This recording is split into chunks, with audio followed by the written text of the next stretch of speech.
नमस्कार। अब समय है पिछले एपिसोड में सीखे गए स्क्रिप्ट फॉर्मेटिंग को प्रयोग में लाने का, अपनी कहानी को लिखने के लिए। तो चलिए शुरू करते हैं। ये है स्क्रिवेनर। हम अपनी कहानी इसी सॉफ्टवेयर में लिखेंगे। आप कोई भी स्क्रिप्ट राइटिंग सॉफ्टवेयर इस्तेमाल कर सकते हैं, जैसा कि हमने एपिसोड 8 ऑफ राइटिंग सीरीज में देखा था। लेकिन हम स्क्रिवेनर यूज कर रहे हैं क्योंकि इसमें बहुत सारे ऐसे फीचर्स हैं जो अन्य सॉफ्टवेयर्स में नहीं मिलते। चलिए न्यू प्रोजेक्ट खोलते हैं और इसके बने बनाए टेम्पलेट में से स्क्रीन प्ले टेम्पलेट को खोलते हैं। प्रोजेक्ट का नाम आप कुछ भी दे सकते हैं, ये हम बाद में बदल सकते हैं। तो ये है स्क्रिवेनर। इसमें सीन्स, कैरेक्टर्स, लोकेशन और रिसर्च के बने बनाए फोल्डर्स रहते हैं, जिससे कहानी लिखना आसान हो जाता है।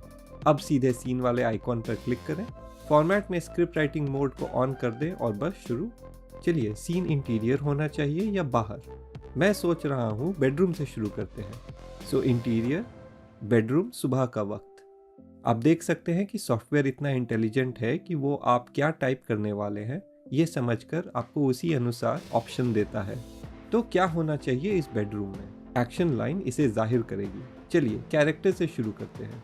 राजीव, उम्र 30 और दिखने में अपनी उम्र से थोड़ा ज़्यादा। वो सो रहा है। अचानक से अलार्म बजती है। अलार्म मैंने कैपिटल में लिखा उस साउंड इफेक्ट पे ध्यान आकर्षित करने के लिए। राजीव घूम के वापस सो जाता है। अलार्म बजते बजते अचानक से रुक जाती है।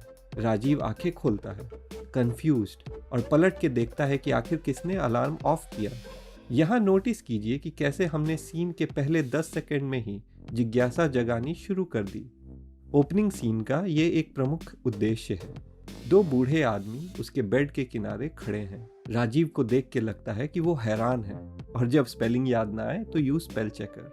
अब हम डायलॉग लिखने वाले हैं। बूढ़ी औरत, बेटा तुम फिर लेट हो गए। राजीव समझ नहीं पाता। हाँ? फिर एक्शन लाइन। बूढ़ी औरत बूढ़े आदमी से कुछ कहने को कहती है, और यहाँ पे मैंने नोटिस किया कि हमने कैरेक्टर्स को पहली बार जब लिखा तब कैपिटल में नहीं लिखा। सो वापस जाके मैं इसे ठीक करता हूँ। ये याद रखें कि पहले ड्राफ्ट में फॉर्मेटिंग पर उतना ध्यान ना दें। ये सब आप बाद में रिवीजन में कर सकते हैं। अब बूढ़े आदमी का डायलॉग। यहाँ हम पैरेंथेटिकल इस्तेमाल कर रहे हैं। ये डायलॉग के नीचे ब्रैकेट्स में लिखते हैं, और पैरेंथेटिकल में कभी कभी डायलॉग कहने के लहजे को डिस्क्राइब किया जाता है। जैसे यहाँ पे वो गला साफ करते हैं और कहते हैं, कितनी बार कहा है फ़ोन उठाया करो, कभी कुछ इमरजेंसी सिचुएशन रहा तो। राजीव, जो कि अभी भी आधे नींद में है, रूम के चारों ओर देखता है, कुछ नॉर्मल रियलिटी में वापस आने के लिए। यहाँ इसके बॉडी लैंग्वेज से ये साफ है कि उसे कुछ समझ में नहीं आ रहा कि आखिर क्या हो रहा है। वो कहता है, माँ आप लोग कब आए? कब से आके वेट कर रहे हैं, तुम उठते ही नहीं हो। पिताजी कंप्लेन करने के लहजे में कहते हैं, खड़े खड़े पीठ अकड़ गई। राजीव को अचानक अपनी गलती का एहसास होता है। वो कहता है, बैठिए ना प्लीज पापा। दोनों आके बेड पे बैठ जाते हैं। माँ कहती है, कितना दुबला हो गया है, जो कि सेंस बनता है क्योंकि वो अब उसे पास से देख रही है। राजीव, अब थोड़ा नॉर्मल हो रहा है। वो कहता है, कहाँ माँ, पेट निकलते जा रहा है। सोनिया रोज डांटती है, और अचानक से उसे सोनिया की याद आती है। ऑडियंस सोचती है, सोनिया कौन है? यहाँ वापस राजीव ही डायलॉग बोल रहा है।